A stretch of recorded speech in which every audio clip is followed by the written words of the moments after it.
and people say deadlines ruin projects.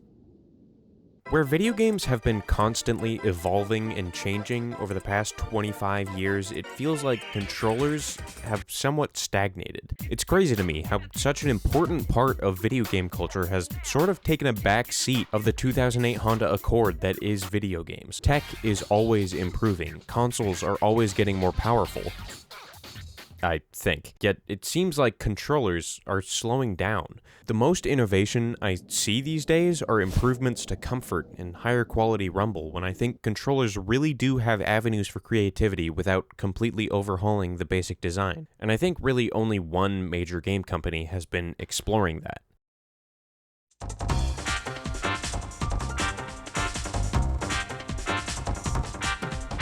Even all the way back to the 80s, Nintendo was laser focused on one thing in their controller designs, and it most certainly wasn't comfort. The NES controller was about as simple as the games it was designed for, which was mostly games designed for arcades. So you get two big red buttons and a D-pad.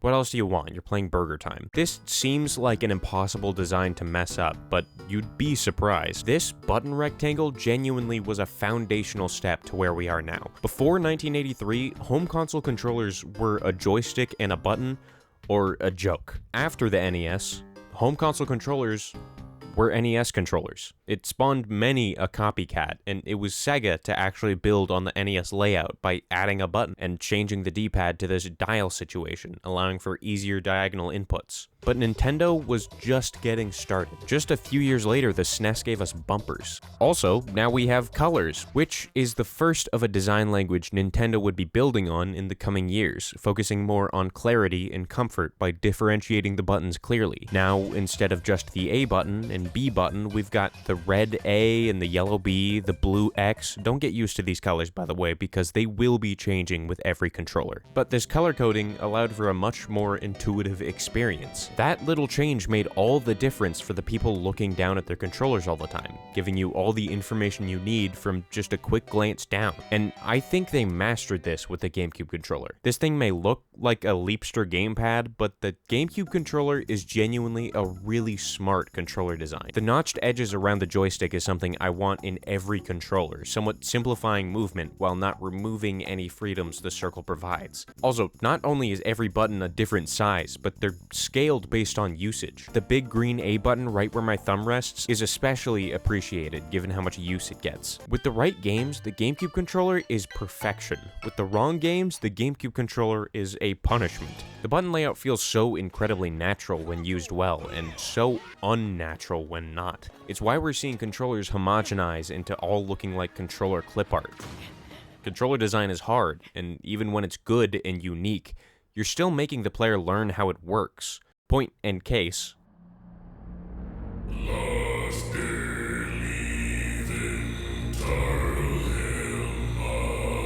The N64 controller has to be the most intimidating controller to pick up, because how do you pick it up? What was the thought? 3 handles for 3 dimensions? What do I do with the third handle? Chew on it? Despite the initial surprise, this controller actually feels kind of natural to hold. The trigger right under the joystick feels great. The joystick itself is not good, but I have to admire how insane this controller's design really is. I feel like this is the design equivalent of saying I'm stupid when someone is copying everything you're saying.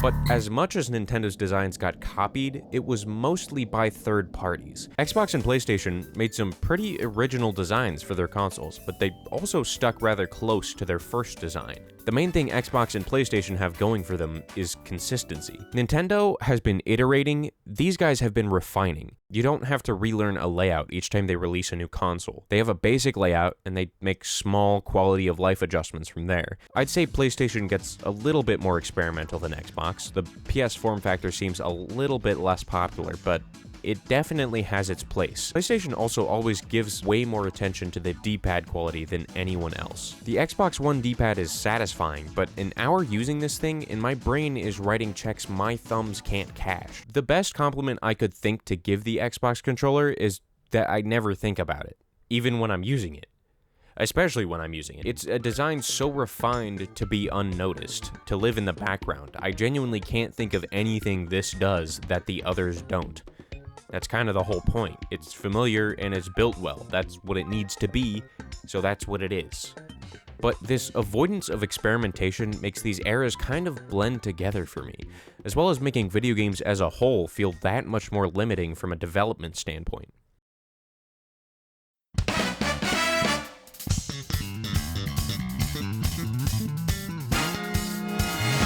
Nintendo's co-development of hardware and software hasn't just given players new form factors to hold and buttons to press.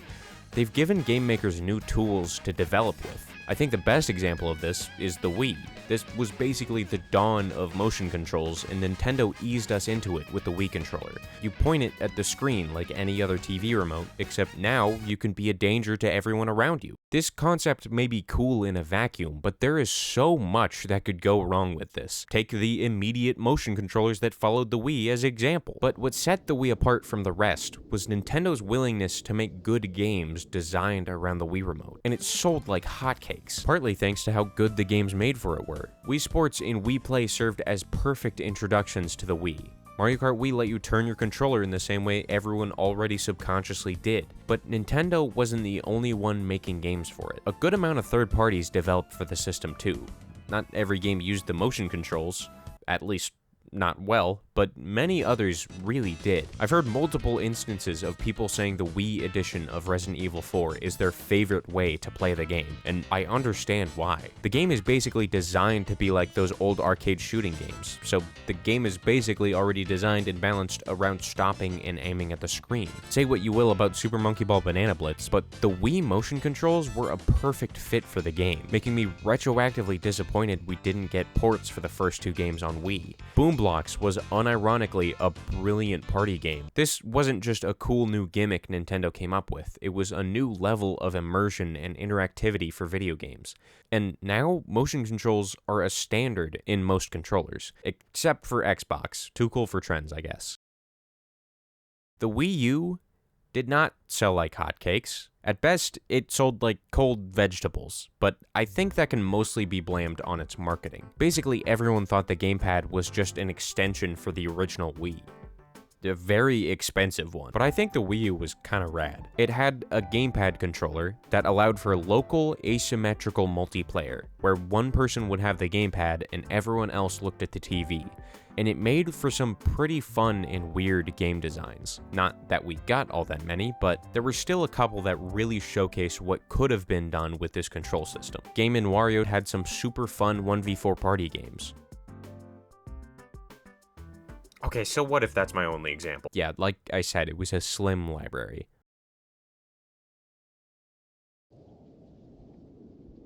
As important as comfort is, a defining factor of Nintendo controllers are how they've made their games alongside them. It's cool to see controllers get made that have these wacky and weird features, but it's even cooler to see these features used, to actually explore the gimmick, see how it affects the experience. Nintendo was the first to mess with bumpers and motion sensors, and now those are controller standards, which is why when I see Nintendo making a controller with a mouse sensor, I have hope that it will actually be done justice.